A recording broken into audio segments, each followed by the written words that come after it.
تو کنفیوژن میرے سامنے آئی تھی کہ اماں خالہ یہ کیا، یا تو خالہ ہے یا اماں ہے۔ میں 1.5 سال کا تھا جب میری امی جن کا انتقال 1 مارچ 2003 کو ہوا تھا، 28 ذوالحجۃ الحرام تھی غالباً۔ تو میری امی، میں جب 1.5 سال کا تھا تو میری امی نے میری خالہ کو مجھے گود دیا تھا، اور میری 1.5 سال کی عمر سے لے کر اب تک انہوں نے مجھے پالا پوسا بڑا کیا، اور انہوں نے بہت خوب پالا پوسا بڑا کیا۔ ان کی ایک خوبی یہ بھی تھی کہ جانے والوں کو اس کی خوبیوں سے یاد کرنا چاہیے۔ ایک خوبی جو خاص دین سے تعلق رکھتی تھی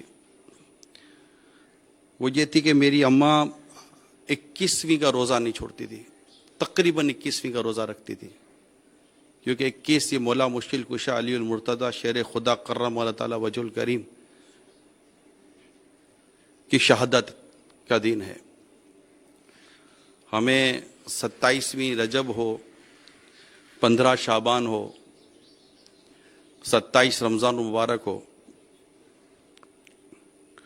خواجہ غریب نواز کی 6ٹھی ہو یا غوث پاک کی 11ویں ہو یا میرے مصطفیٰ کریم صلی اللہ علیہ وسلم کی 12ویں ہو، ہر ایام کو کہ یہ ہمارے گھر میں منانے کا ذہن ہمیں ہماری اماں نے دیا تھا بچپن سے ہی، شروع سے ہمیں کپڑے سلوانا، کرتا شلوار سلوا کے دینا، گھر میں نیاز کرنا، فاتحہ کرنا، یہ شروع سے ہماری اماں کی کوششیں رہی۔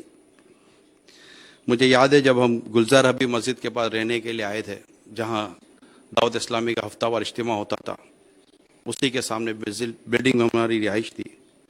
میں دعوت اسلامی میں نہیں تھا، تو نیچے دعوت اسلامی کے ہفتہ وار اجتماع میں مسجد کے باہر سڑکوں تک عاشقان رسول جمع ہوتے تھے، اور یہ میں بات آپ کو 90 کی کر رہا ہوں، 1990 کی، جب ہم وہاں رہنے کے لیے گئے تھے۔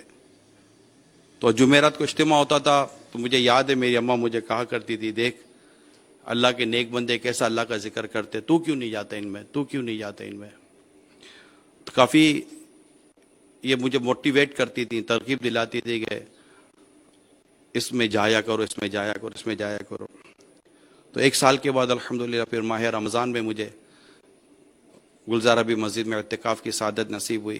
اس میں بھی میری اماں نے بہت مجھے سپورٹ کیا، تعاون کیا۔ دعوت اسلامی کے اب تک کے مدنی ماحول میں میری اماں کا میرے اس لیے اتنا سپورٹ ہے کہ میں اس کو بیان نہیں کر سکتا۔ ان کا تعاون رہا، ان کی موٹیویشن رہی، ان کی دعائیں رہیں، ان کی ترغیبات رہیں۔ تو یہ ایک مختصر سی تھی کہ اسلامی بھائیوں کو عاشقان رسول کہتا کہ اماں اور خالہ کیا، تو اب شروع سے ہی ہم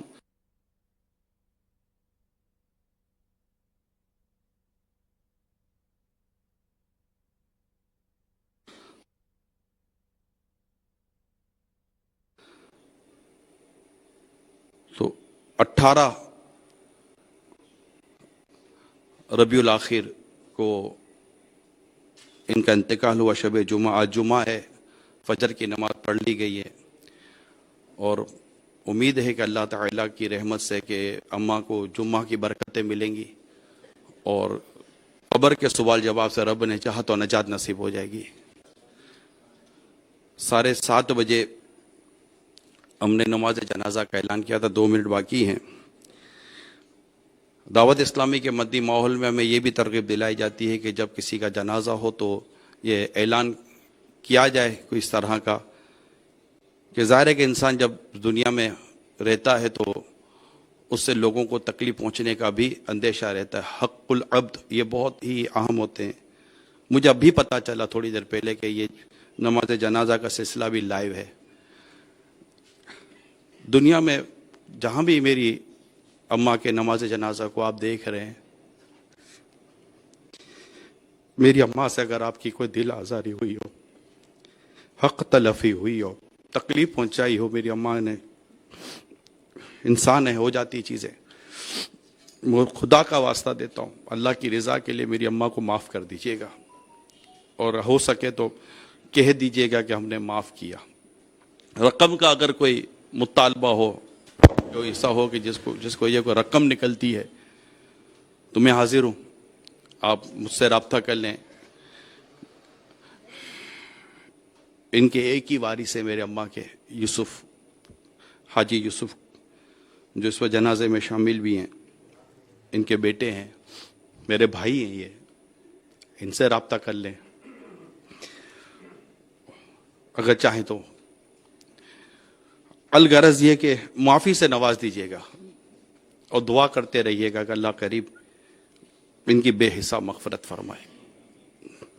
میرے پیر صاحب کے شہزادے الحاج عبید رضا طریل مدنی تشریف لائے ہوئے ہیں، انشاءاللہ اگر ان سے ہی نماز جنازہ تو انشاءاللہ جنازہ اللہ نے چاہا تو یہی پڑھیں گے۔